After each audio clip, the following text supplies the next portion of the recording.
Literalmente esta semana pues yo un poco nostálgico, un poco emotivo, un poco viajando en el tiempo para recordar lo que ha sido estos 4 años de Central. Visité un bosquejo, o sea, las notas de un bosquejo que di la segunda vez que nos reunimos el equipo de voluntarios plantador de esta iglesia. Fíjese bien, todavía no habíamos anunciado públicamente Central, nadie sabía de Central y ya estábamos teniendo unas reuniones para orar, para planear, y yo ya estaba predicando en esas reuniones. Así que tomé el bosquejo de estas predicaciones antes de que Central existiera y agarré el bosquejo, y lo que quiero hacer es leerlo. Quiero iniciar esta prédica leyendo ese bosquejo de aquella vez, y quiero que te des cuenta de varias cosas en este bosquejo. Así que déjenme iniciar con esto, ¿está bien? Aquí en mis notas lo titulé así: saludo antiguo. ¿Ok? Así que ahí va el saludo que se dio en aquella ocasión. Va, dice, literal, dice: hey, hey, hey, hey, hey. Hola a todos, ¿cómo están? Bienvenidos a nuestra transmisión en línea. Qué bueno que nos estás acompañando el día de hoy. Si es la segunda o tercera vez que nos acompañas, te mandamos un fuerte abrazo hasta tu casa. Qué gusto tenerte una vez más aquí en Central. Si esta es tu primera vez, sé bienvenido. Queremos celebrar tu vida. Si no tengo el gusto de conocerte, soy Walo Salinas y junto con mi esposa tenemos el honor de servirles por medio de esta plantación de iglesia de Central. Estoy muy emocionado por compartir un mensaje con ustedes el día de hoy. Ya quiero compartir. Así que vamos a leer un versículo, y lo hago para darle el primer lugar siempre a la palabra de Dios. Y luego quiero orar para pedirle a Dios que haga su palabra viva en nuestro corazón. Y luego entramos al tema para escuchar lo que Dios va a hablarnos el día de hoy. Este fue mi primer saludo. Pero quiero que veas, o sea, yo lo estoy exponiendo aquí y tú me estás viendo a mí, pero quiero que veas lo que yo veía mientras daba este saludo. Yo literalmente di este saludo y Central se veía de esta forma. Ahí está la imagen en pantalla. Ese era Central. Ahora, a lo mejor estás pensando: qué ridículo, ¿y a poco así le hablabas a este grupo de personas? Ahora, parece que son 6 personas. Bueno, no, sí son 6 personas, pero si te fijas, Andrea y yo estamos en diferentes cámaras, pero estábamos en la misma casa. Y no son personas que conocemos por primera vez ahí, son personas que conocemos de muchos años. Si te fijas, no hay nadie nuevo ahí, y no hay nadie conectándose por segunda o tercera ocasión. La pregunta es, entonces, Walo, ¿ese saludo qué? ¿A quién le estabas hablando? Yo le estaba hablando a los que nos visitan el día de hoy por primera vez, a los que nos visitan por segunda vez, a los que nos visitan por tercera vez el día de hoy, y los que siguen. Sí, es una visión de futuro, confiando y creyendo en que Dios haría algo grande y algo poderoso por medio de esta plantación de la iglesia. Éramos nada más nosotros, y si te fijas, yo me puse ahí con un set, ¿verdad? Con un librero atrás y con un piano como para representar la palabra y la adoración, pero no había adoración, solo había palabra, y todo era por Zoom. Pero estábamos soñando con días como este, con días como el día de hoy, personas llegando a escuchar y a conocer a Jesús, personas teniendo encuentros con su gracia, vidas transformadas, milagros sucediendo. Y eso nos ha mantenido hasta el día de hoy, celebrando un 4º aniversario, y nos mantendrá celebrando un 10º aniversario, un 15º aniversario, y el futuro se sostiene porque confiamos en la gracia, en el poder del Espíritu Santo y el poder transformador de su palabra. Dale un fuerte aplauso a nuestro bueno y generoso Dios. Dios ha sido bueno. Dios ha sido bueno. Dios ha sido muy bueno. Y quiero leer 2 versículos, orar y entrar al mensaje de hoy. Te fijas que lo vengo haciendo desde hace 4 años igual. Algunas cosas no cambian. Y quiero leer Isaías 46, versículo 9. Y lo quiero leer en 2 versiones. Así que primero lo voy a leer en la Nueva Traducción Viviente y después en la NBI. Quiero que hagas conmigo estos versículos. Dice: recuerden, digan conmigo, recuerden las cosas que hice en el pasado, pues solo yo soy Dios. Yo soy Dios y no hay otro como yo. En la NBI dice: recuerden las cosas pasadas, aquellas de antaño. Yo soy Dios y no hay ningún otro. Yo soy Dios y no hay nadie igual a mí. Estos versículos, Dios le está hablando a su pueblo y le está diciendo: usa tu memoria para recordar el pasado. Yo entiendo que muchas predicaciones son: suelta el pasado, para atrás, ni para tomar vuelo, extiéndete al futuro. Sí, es verdad, pero Dios en esta ocasión le está diciendo a su pueblo: usa tu memoria para recordar todo lo que yo he hecho con ustedes y en ustedes en el pasado. Tráiganlo a memoria y considérenlo para que vean que yo soy Dios. Así que titulé mi mensaje el día de hoy: tu historia cuenta. Y vamos a estar considerando esto. Déjame orar y entramos a la palabra. ¿Sale? Padre, en el nombre de Jesús, pido que nos hables en este día de celebración, donde estamos celebrando tu bondad, tu fidelidad, tu palabra y todo lo bueno que has sido, Señor. Pedimos en el nombre de Jesús que el día de hoy llenes nuestros corazones, nos llenes de fe, nos inspires, Señor, y nos recuerdes que tu obra sigue presente en nuestras vidas y en nuestro corazón. Bendícenos, te lo pido en el nombre de Jesús. Y si alguien está contento una vez más de celebrar un cuarto aniversario, le puedes dar un fuerte aplauso a Jesús. Amén. Amén. Yo quiero primero poner como el fundamento este mensaje, considerar que la Biblia es la historia de redención que Dios creó y ha ido desarrollando a lo largo del tiempo. Es una gran diferencia cuando usamos la expresión historias y cuentos, ¿verdad? Yo le cuento cuentos a mis hijos, ¿verdad? Y hay cuentos como el de Peter Pan, como el de Blancanieves, está el cuento de los 3 cochinitos. Esos son cuentos. Pero cuando hablamos de la Biblia, no hablamos de cuentos, hablamos de historia. Hablamos de historias que sucedieron verídicamente hablando. O sea, son sucesos históricos comprobables, estudiados, que fueron sucediendo a lo largo de la historia. Dios está escribiendo y desarrollando una historia de tal manera que debemos entender que lo que Dios está haciendo no solamente se cuenta en un sentido informativo. La Biblia no es un libro informativo solamente, aunque sí tiene mucha información. Sí, la Biblia no son una serie de información que solamente como que da 5, 6, 20, 200 puntos para que sepamos mucha información. Realmente la Biblia nos deja saber quién es Dios y qué está haciendo Dios y qué va a hacer Dios por medio de qué, de la gran historia que Él está contando. Por eso vemos que la Biblia tiene una narrativa histórica, no solo informativa. Ok, no es, algunos dicen la Biblia es un libro de reglas y solo trae reglas.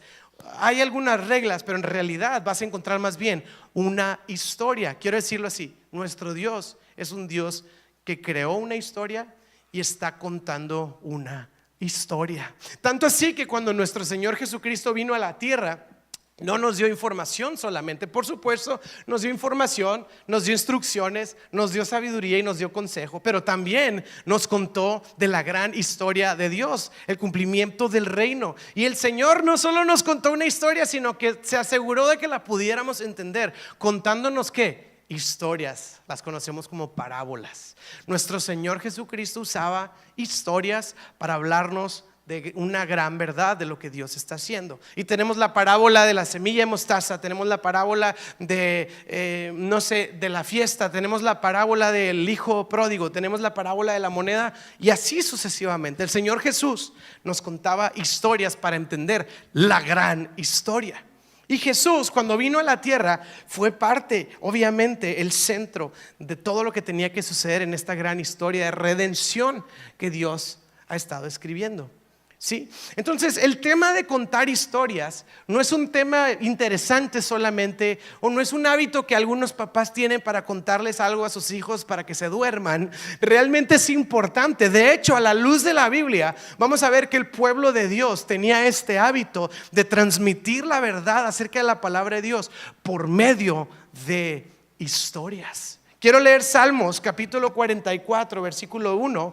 Fíjese bien lo que dice: oh Dios, lo oímos con nuestros propios oídos, Nuestros antepasados nos han contado de todo lo que hiciste en su época hace mucho tiempo atrás. Bíblicamente hablando, las generaciones tenían la capacidad de conocer a Dios, no necesariamente porque tenían la Biblia así impresa como la tenemos hoy en día, aunque sí había algunos manuscritos. Realmente la tradición era oral. Los padres transmitían la verdad de Dios acerca de todo lo que Dios había hecho en sus vidas y en su pueblo. Era de costumbre que los antepasados contaran las grandes hazañas e historias de Dios, y de esta forma generación tras generación iban conociendo todo lo que Dios había hecho con sus abuelos, con sus ancianos, con generaciones anteriores, y los hijos podían crecer teniendo una noción de quién era Dios y de cómo Dios había librado a sus abuelos de lo que sea que estaban viviendo. Era una práctica común, era una práctica constante. Hay algo importante en el poder de contar historias. Yo estoy seguro que tienes algún familiar, algún amigo que le encanta contar historias. Usualmente esa gente es el centro de la fiesta. Yo tenía un amigo que siempre tenía las mejores historias, y cuando estábamos en una carne asada, ya sabes, momentos importantes de la vida, siempre estábamos todos así rodeándolo y escuchándolo, porque él siempre tenía muy buenas historias. Algo pasa con nosotros como seres humanos cuando escuchamos historias. Por eso nos encanta el cine, por eso nos encantan las películas y las series, porque nos están contando una historia.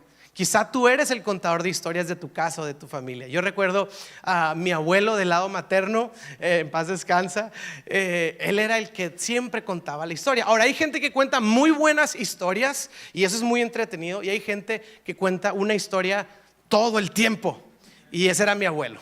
Entonces llegábamos a casa de los abuelos y de pronto veías que el abuelo le decía a alguno de nosotros o de los primos: mijo, ven, siéntate. Y decías: hijo, ya lo agarró, ¿verdad? Y ya sabías que por las próximas 2 horas el nieto, tu primo, iba a estar escuchando la historia que se sabe de derecha al revés, o sea, para adelante y para atrás de memoria, pero una vez más la vamos a escuchar, ¿no? Yo la escuché muchas veces, la historia de mi abuelo, y me la contaba y me la contaba y se emocionaba y lo escuchaba, y luego yo lo escuchaba y yo decía: si agregaras esto, a lo mejor la historia tendría un plot twist muy interesante. O sea, yo ya veía la manera de mejorar la historia, ¿no? O sea, por bien de mis otros primos. Y si tú me preguntas muchas cosas el día de hoy acerca de mi abuelo, pues te puedo decir muchas cosas, pero pues por las historias que él me contó. Yo no estuve ahí, muchas cosas que él vivió, pero las tengo bien vívidas, como si hubiera estado ahí, porque él me contaba historias. El apóstol Pablo dice en Gálatas: es que les he predicado a Cristo de tal forma como si ustedes hubieran estado presentes en la crucifixión.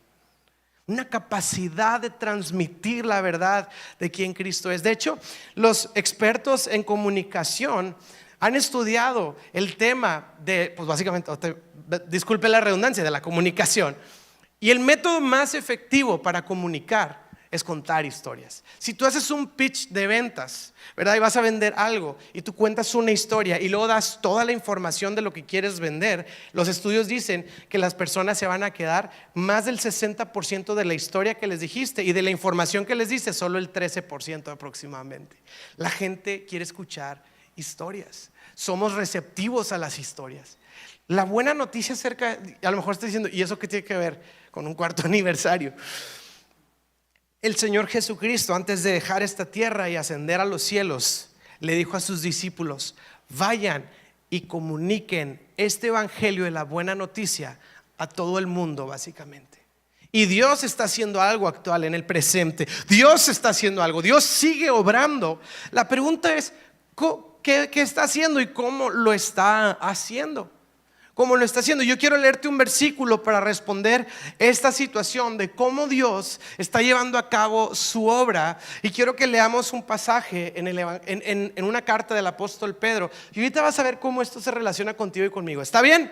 A lo mejor estás así como que: ¿a dónde vas? Voy a un punto, ¿ok?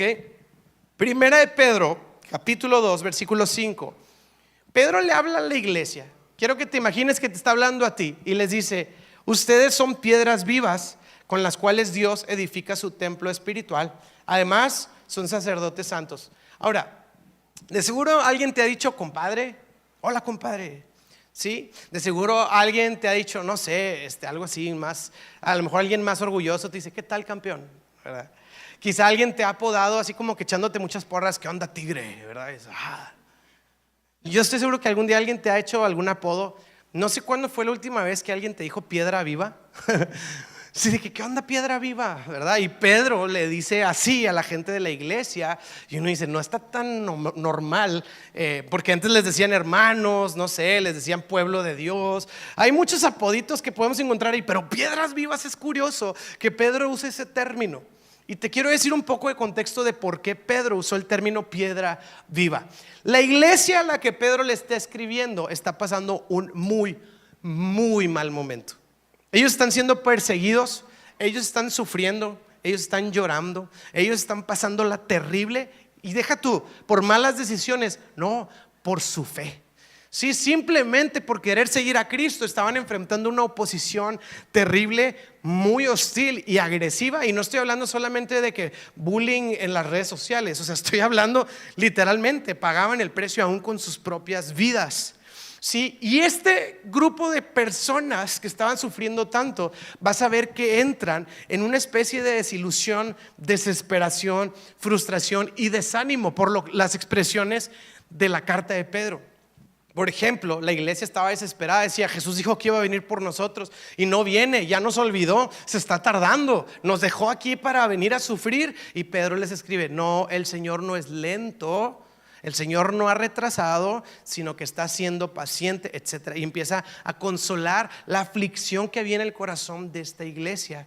Y de repente a una iglesia sufriente, Pedro le dirige unas palabras muy puntuales. Número 1, les dice piedras a la iglesia. ¿Y sabes de dónde existe ese término de piedras? De la propia experiencia de Pedro. Pedro se llamaba Simón. Y ese significado transmite la idea de una viga, de una paja, de una vara frágil que se mueve muy sencillo. Y Jesús ve a Pedro y le dice, Simón, tú eres Simón, ahora te voy a llamar Cefas, que significa Pedro, que significa piedra.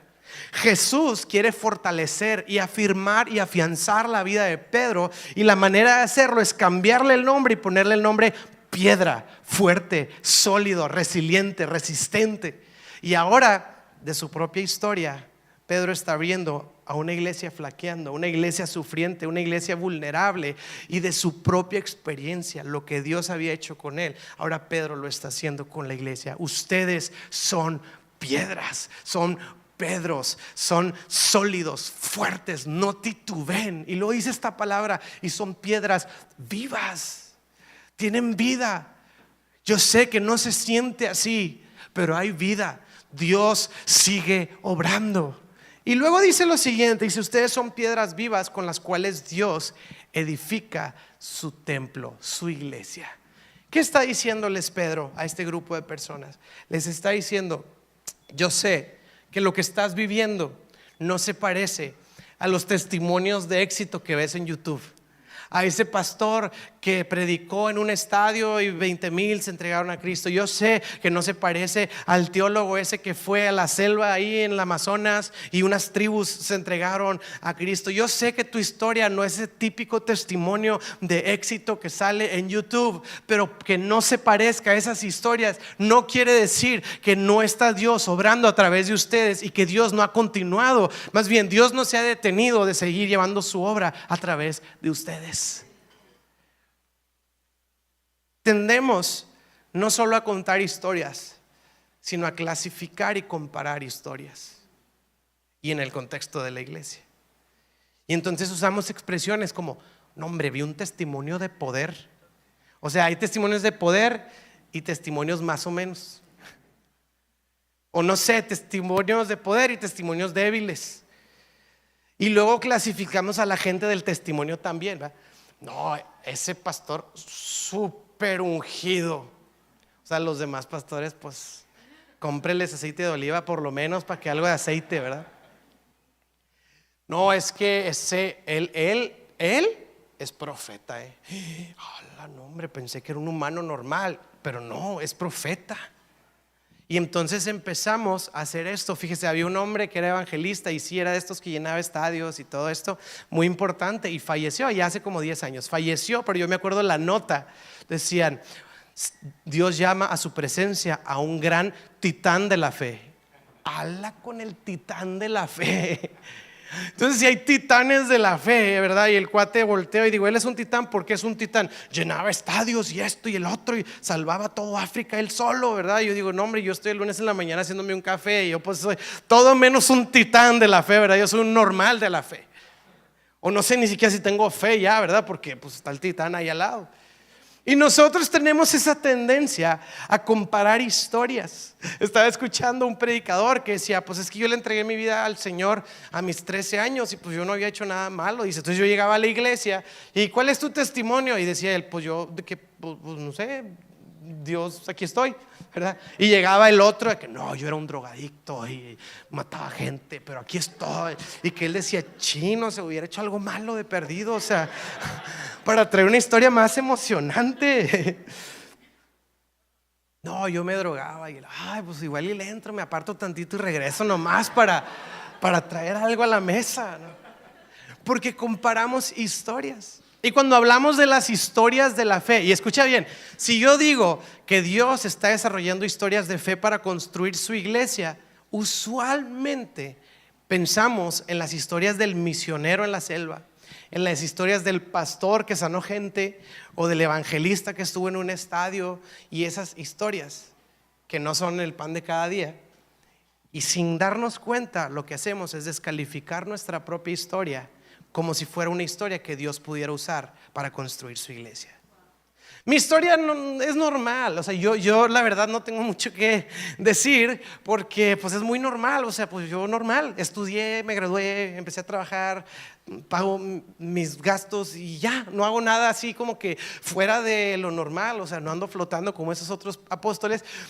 Y descalificamos nuestra historia como algo que Dios pudiera usar para construir su iglesia. Pero el día de hoy yo quiero convencerte, como Pedro lo hizo con la iglesia, que consideraba que su historia era demasiado oscura o demasiado sin propósito o demasiado sin sentido, para decirte que por más normal y sencilla que sea tu historia, Dios la va a usar y la va a seguir usando para construir su iglesia. Sea la historia más emocionante, sea que viajaste por el desierto para llegar, o sea, bien. Y si no, Dios va a usar tu vida y tu historia para llevar a cabo su obra. Sí, cuando Pedro usa aquí la palabra piedras vivas, en su idioma original transmite una idea muy importante. Se puede traducir como piedras vivas o piedras del testimonio. Piedras del testimonio, cuando tú lo lees con esas palabras en su lenguaje original, se conecta, no como que medio lo podemos conectar, no, se conecta directamente, es una línea directa a un versículo del Antiguo Testamento que se encuentra en el libro de Josué. Y quiero leerte Josué capítulo 4 versículo 6. Ve lo que le dice el Señor a Josué. Josué más bien lo dice al pueblo acerca de unas piedras del testimonio. Dice: las usaremos para levantar un monumento conmemorativo. En el futuro sus hijos les preguntarán: ¿qué significan estas piedras del testimonio? Y ustedes podrán decirles: nos recuerdan. Digan conmigo: recuerda. Nos recuerdan en el río, dejó de fluir cuando el arca del pacto cruzó por ahí. Y estas piedras quedarán como un recordatorio en el pueblo de Israel para siempre. ¿Qué está diciendo Pedro? ¿Qué está diciendo Josué? Las piedras del testimonio son usadas para ser vistas por otras personas, y que cuando las otras personas las ven, pueden recordar y entender algo que Dios estaba haciendo. Y las piedras del testimonio, de acuerdo a Pedro, somos tú y soy yo. Somos cada uno de los que estamos aquí. Tú tienes una historia, y esa historia, tú como una piedra, vas a dar testimonio de lo que Dios ha hecho a todos los que te rodean. Y gracias a Dios, las historias son bien diferentes. Gracias a Dios no es la misma historia. Todos hemos pasado por circunstancias distintas, todos hemos vivido retos distintos, todos hemos atravesado diferentes valles, y al final del día cada quien tiene una historia propia. La bendición de eso es que el día de mañana llega alguien y le cuento mi historia y no se identifica, pero luego Jimmy le cuenta su historia y se identifica con la historia de Jimmy. Y como dice Pablo, lo que vivimos nosotros en nuestra carne sirve para el consuelo de otros.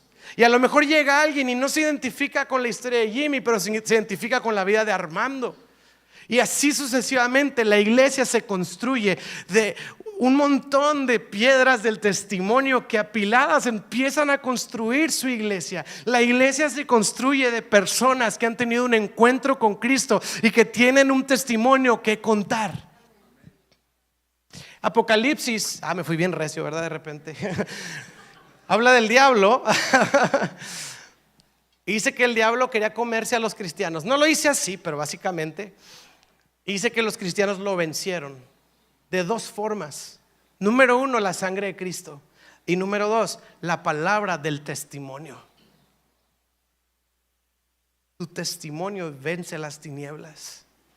Porque cuando contamos no de un Dios informativo, no de una leyenda divina, sino del Dios que ha transformado mi vida, entonces cambia la predicación. Porque ya no es una información, ahora es un testimonio. Tu historia es un testimonio. No la descartes, no la menosprecies, no le quites validez, porque todos nosotros somos una historia. La persona que está sentada a tu lado es una historia. Por eso hacemos tanto énfasis en la comunidad, porque en la comunidad escuchamos de estas historias de redención, de estas historias de gracia. El que está al lado de ti tuvo una experiencia con Dios o está en medio de una experiencia con Dios. Y es una realidad. Yo me acuerdo, lo he contado antes, un amigo que conozco de muchos años, es pastor en Chihuahua, y un día estaba comiendo con él, ya tenía años de conocerlo, y le digo, oye, tú no eres de aquí, ¿verdad? Yo pensando de Chihuahua. Me dice, no, yo no soy de México, de hecho soy de otro país. Y yo, ok, ¿y cuál es tu historia? Habla con las próximas 2 horas que estuve ahí sentada. O sea, una película de Netflix, literal. O sea, hace cuenta que dije, estoy sentado al lado de Rambo y no lo sabía. Porque él nació en el contexto de un lugar donde había guerrillas, ¿sí? Guerra civil y temas así bien difíciles, y mataban gente y todo, y a él lo reclutaron y luego no sé qué, y con un grupo de personas decidieron escapar y tuvieron que escapar a través de la selva, y mientras salían varios se quedaron en el camino, amigos de él fallecieron, y él logró escapar y salir y atravesar. Y yo estaba así escuchando, yo estaba pensando, tanto tiempo que te conozco y no tenía idea de lo que me estás contando. Y luego así como de Netflix, de esas de que, y un día fui a no sé dónde y me puse a cantar, y en eso volteó alguien y me dijo, ¿tú cantas? Sí, yo canto. Oye, ¿no te interesa? Y resultó que esa persona era Marcos Witt. Y yo, no, sí, en serio. Y grabé con él un día, y yo estaba así que, ¿qué? Y yo digo, estamos al lado de historias que ni nos imaginamos.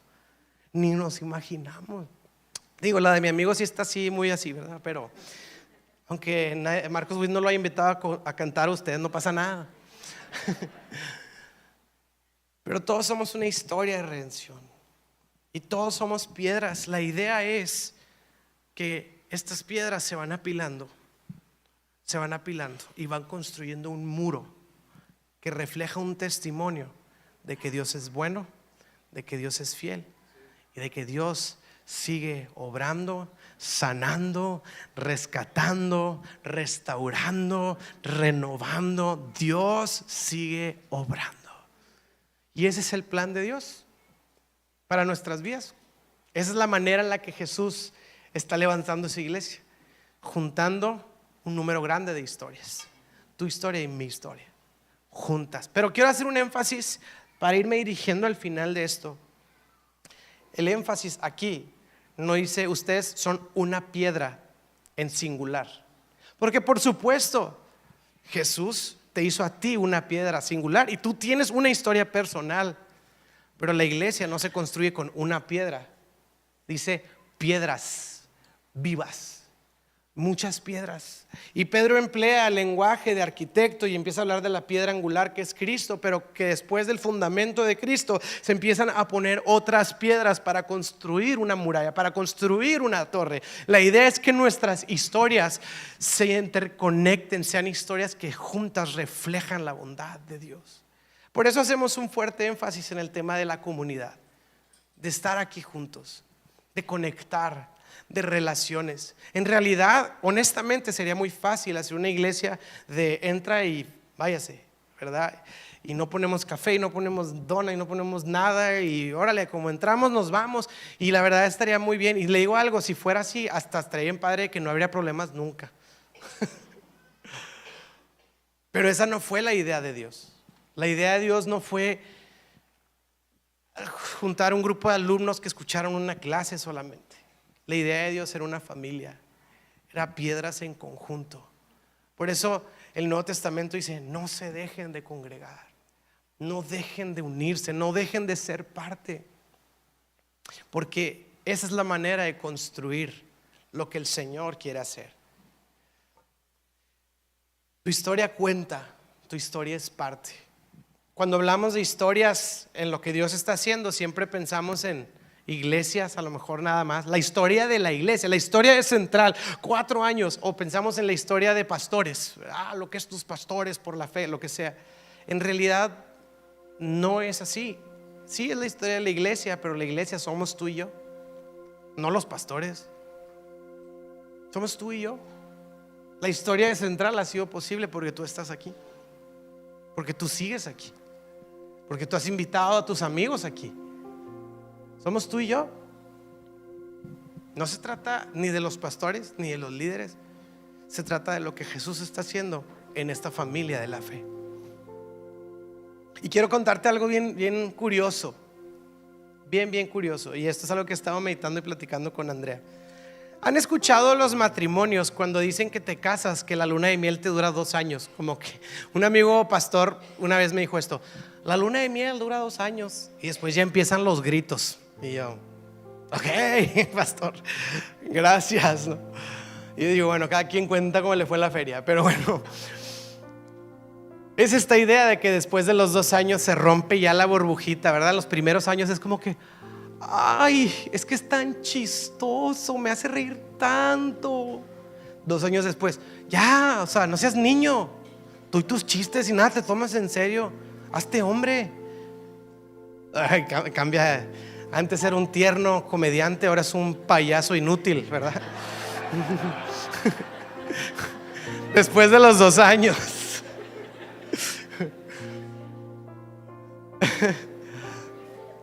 Antes estornudaba y, ¿quieres un Kleenex? 2 años después, ya, ¿cómo estornudas? O sea, salte de la casa a estornudar afuera. Cambia, como que algo cambia. Hay una estadística. Ahora, ¿basado en qué? No sé, ¿verdad? Yo no sé cómo estudia la gente eso, ¿verdad? No es como que el nivel de dulzura, cómo lo mides. Pero hay una dinámica similar. Tampoco sé cómo lo estudiaron, pero hay una dinámica similar que he escuchado mucho tiempo, lo hemos platicado varios, con las dinámicas de las iglesias. La luna de miel de las iglesias duran 3 años. Sí, o sea, si este es tu primer año en Central, probablemente en los próximos 2 años sigas diciendo: esta iglesia es perfecta. Sí, o sea, definitivamente esta iglesia es diferente a todas las demás. No son como los otros. Los pastores, qué bárbaros, qué lindos. Aparte humildes. No como los otros que se creen mucho. Ahora, si tú llevas en Central desde el día 1, pues la probabilidad es que ya a lo mejor estás en esta otra etapa, en donde como que esa burbuja de que es la familia perfecta, el avivamiento de México, el avivamiento que estaba esperando nuestra sociedad, esta iglesia diferente a todas las demás, estas predicaciones que son únicas y nadie más tiene, de repente pasan 3 años y la estadística dice que de repente es como que, ay, la alabanza antes estaba ungida. ¿Qué les pasó, Jano? Antes estaban bien ungidos. ¿Habrá pecado en el campamento? porque ahora hasta se salen de tiempo y como que antes no, ya no están tan ungidos. Y las predicaciones de antes, yo me acuerdo que, pero como que se están volviendo, no sé, más, no sé qué, ¿verdad? Los del café, o sea, me sonreían antes y me lo dan calientito y ahora ni el Esplenda me ofrecen, o sea, me lo tengo que hacer yo. Y algo empieza a suceder y ahí te va lo que dice la gente. Y si tienes muchos años en la iglesia, lo has oído o lo has dicho, algo está pasando, que la iglesia está cambiando. Yo creo que se les está subiendo. El pastor cambió. Como que ahora a lo mejor, no sé, creció la iglesia y ya se cree más. Yo me acuerdo cuando éramos 8 en una sala de la casa, ahí sí se sentía como un hogar, como una familia. Checa, ahora se siente como una empresa. Lo único que les importa son los números, los programas y los sistemas. Algo está cambiando. Sí, nosotros estamos cambiando. Y ahora estoy dándome cuenta de que la iglesia que yo veía como la antesala del cielo en la tierra, resulta que sí era lo que pensé que era, un lugar de humanos, no la antesala del cielo. Y sabes que es normal empezar a darnos cuenta. ¿Por qué? Porque ya llevas mucho tiempo y empiezas a escuchar la muletilla del pastor. Y ahora todos los domingos, así el Espíritu Santo te quiere hablar, pero luego suena más fuerte la muletilla del pastor. Es como, porque siempre repite esa palabra, ¿verdad? O los de la alabanza, es que siempre se mueve así medio raro. Ya díganle a Toño que no se mueva así. Te vas dando cuenta de las dinámicas, te vas dando cuenta y se rompe una burbujita de ilusión romántica y te das cuenta que es una iglesia de humanos. Y te digo algo, está bien. Hasta el Señor Jesucristo, no hombre, pues ninguno es profeta en su propia tierra, ¿verdad? Porque ni le daban importancia a Jesús porque estaban súper familiarizados con él. Jesús, el apóstol Pablo, Tesalónica, a la iglesia de Tesalónica. Oigan, ustedes antes decían que mis cartas eran poderosas y ahora me ven y me juzgan de que soy un debilucho. Como que no sean gachos. Y dicen por algunos teólogos por ahí que Pablo era muy chaparrito. Entonces como que leían las cartas de Pablo y decían, el apóstol poderoso. Y luego lo vieron chiquito y luego y literal Pablo escribe la carta que no, sí, tómenme en serio. Eso pasa, es normal. Pero lo que yo quiero decir con esto es que probablemente si tienes desde el principio en central, esto vaya a pasar. Y es normal, no tiene nada de malo. Y está bien. Está bien. Lo bueno es que como iglesia nunca hemos dicho que somos la antesala del cielo y nunca hemos dicho, Monterrey, prepárate ahora sí porque llegó Central y esto por primera vez. No hemos dicho que somos ese lugar. Hemos tratado de ser lo más auténticos posibles, decir, somos personas imperfectas tratando de buscar a un Dios perfecto y caminar en su perfecta voluntad. Pero lo que yo quiero decirte que con todo esto es, no tiene nada de malo hasta que el enemigo ponga en ti la idea de aislarte de la gran historia que Dios está creando. Sí, el diablo no va a detener a la iglesia jamás. Jesús lo dijo. El asunto es que la iglesia siempre ha sido iglesia en el contexto de un grupo de creyentes unidos. Es una asamblea de personas. Y si el diablo no puede parar eso, puede parar a lo mejor la idea de decirte, oye, como que nadie te saludó ese domingo, y si mejor ya tú te preparas tú solo con la palabra de Dios en tu casa y tú lees libros. Al final del día se trata de conocer a Dios. Y si tú lees y entonces nos volvemos una piedra quizá viva, pero Jesús no dijo piedra viva, dijo piedras vivas. Y si has visto National Geographic alguna vez que fuiste a algún hotel, hay estas escenas tan interesantes de leones y hay una manada de búfalos y no se acercan hasta que un búfalo se separa y hay paz, ¿verdad? Se lo echan. Y hay un video muy impresionante que sucede eso y luego llegan los otros búfalos a ayudar a su amigo y les fue como en feria a los leones. La idea es esta: no desconectes tu historia, no menosprecies tu historia, no seas celoso de tu historia. Sí, en la iglesia va a haber historias que van a ser muy pecadoras, ¿sí? Y no por eso podemos desconectar nuestras historias, porque al final del día son historias de redención, son historias de gracia, y es lo que Dios está haciendo para comunicar la gran historia de redención a lo largo de los años y de los siglos. Iglesia, te quiero invitar a estar juntos en esto.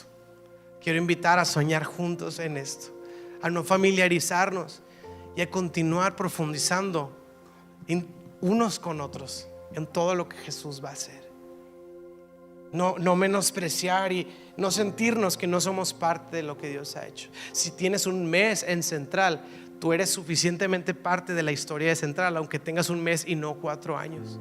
No dejes que nada te haga sentir que tu historia no cuenta para lo que Dios está haciendo.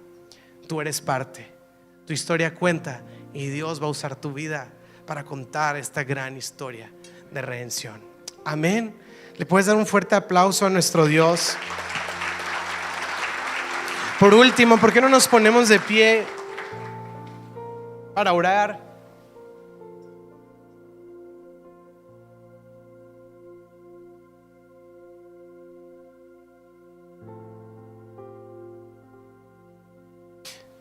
Si eres papá y tienes hijos chiquitos, seguramente te vas a identificar como yo, que sigues buscando el manual de cómo educar a tus hijos para que no se hagan malandrillos de grandes. Y yo he buscado, ¿verdad? Y yo busco, y luego, para variar, dijeras tú, bueno, hay un manual padrísimo. No, hay mucho material. Y psicólogos de niños, pero de muchas líneas, ¿verdad? Y hay mucho tipo de crianza. La crianza positiva, no sé qué. La crianza negativa, no sé qué. La crianza de bombones, malvaviscos y algodones.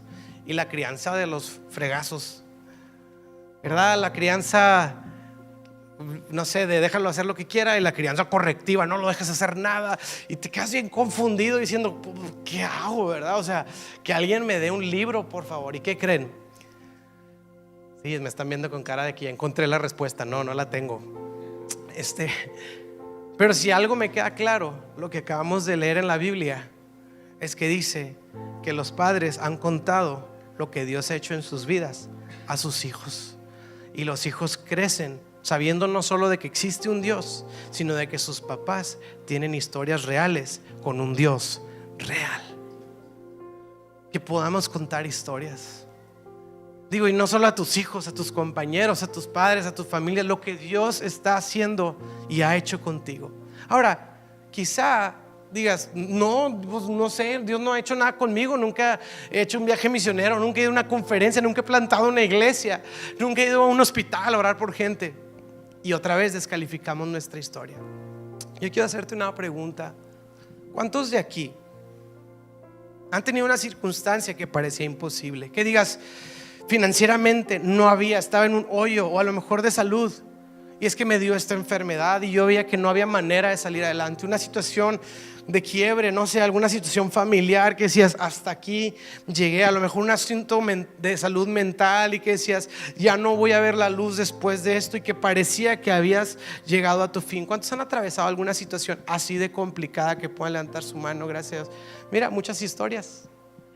Y cada mano levantada está diciendo, pensé que no lo iba a lograr, y sabes que aquí estás. ¿Sabes por qué? Por la gracia, la bondad y la fidelidad de Dios. Porque Dios sigue obrando, porque Dios sigue actuando y sigue guardando tu vida. Por eso levantaste tu mano. Así que, ¿qué te parece si cerramos dándole gracias a Dios?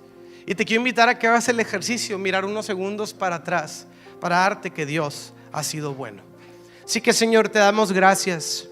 Miramos al pasado, Señor, como lo leímos en Isaías, para recordar que sin importar lo bueno, sin importar lo malo, sin importar las victorias, sin importar las derrotas, sin importar los buenos momentos o sin importar los malos momentos, sin importar cuando hemos estado bien o cuando hemos estado mal, cuando le hemos atinado o cuando hemos fallado, Señor, cuando hemos sido fieles o cuando hemos sido infieles, Señor. En todo esto tú has sido fiel, tú has sido bueno, no nos has dejado, nos has guardado, y aquí nos tienes puestos de pie caminando, Señor, sobre tu buena mano, sobre este pavimento de tu amor y de tu gracia que hasta el día de hoy nos sostiene, Señor. Gracias, Señor, te doy por nuestras vidas, por todo lo que has hecho. Te doy gracias por Central, por cada historia de redención. Te doy gracias porque hasta aquí nos has traído y hasta el día de hoy tú nunca has fallado, no nos has dejado y has sido fiel, Señor. Te honramos, te amamos, en ti confiamos.